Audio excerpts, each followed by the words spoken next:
दिया मामून गाइस, पूरा खतरनाक फीलिंग गाइस, क्या ही बोले यार। आज फाइनली गाइस एग्जॉस्ट लग चुका भाई, अब बजेगा पूरा ताल का, अपना हाइड्रो बम लग चुका गाइस, अब मचने वाला फाड़े वाला ताल का। बस गाइस थोड़ा मामू लोग से डर के रहना होगा। बोलो गाइस साउंड सुनो, ओ भाई साहब लाउड है गाइस, एकदम खतरनाक और स्मूथ, बहुत खतरनाक है गाइस, एकदम हेवी टाइप से आवाज आ रहा है, मतलब पूरा स्मूथली आ रहा है गाइस। मतलब ऐसा होता ना कि एक देसी आता मतलब थोड़ा फट फट के आता आवाज, वैसा वाला आवाज नहीं आ रहा गाइस, पूरा स्मूथ आ रहा है और देखने में भी काफी अच्छा लग रहा है गाइस।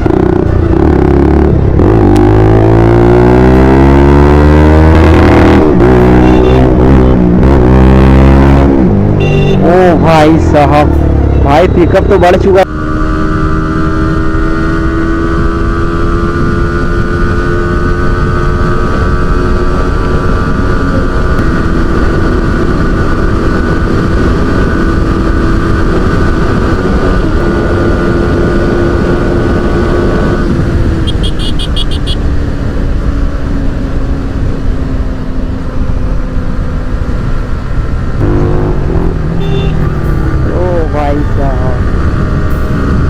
तो गाइस अब तो आने वाला है खतरनाक ना ब्लॉग, और आप लोग चैनल को सब्सक्राइब नहीं किए तो गैस चैनल को सब्सक्राइब कर लो, ठीक है। बाकी बात गैस इसका पूरा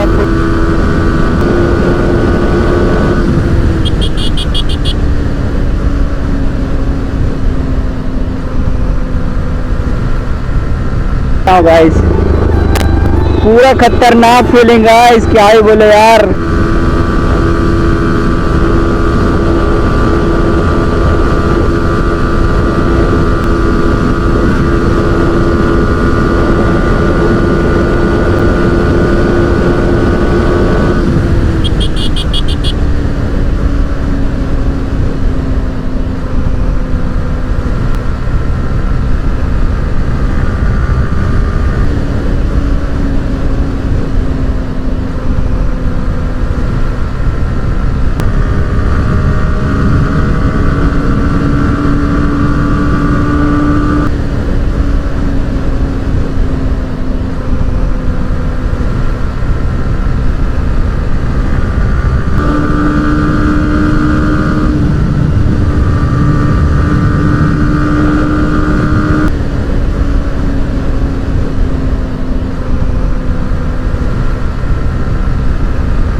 तो गाइस अब तो आने वाला है खतरनाक ना ब्लॉग, और आप लोग चैनल को सब्सक्राइब नहीं किए तो गैस चैनल को सब्सक्राइब कर लो, ठीक है। बाकी बात गैस इसका पूरा फुल रिव्यू गैस हम देने वाले नेक्स्ट वीडियो में, कितना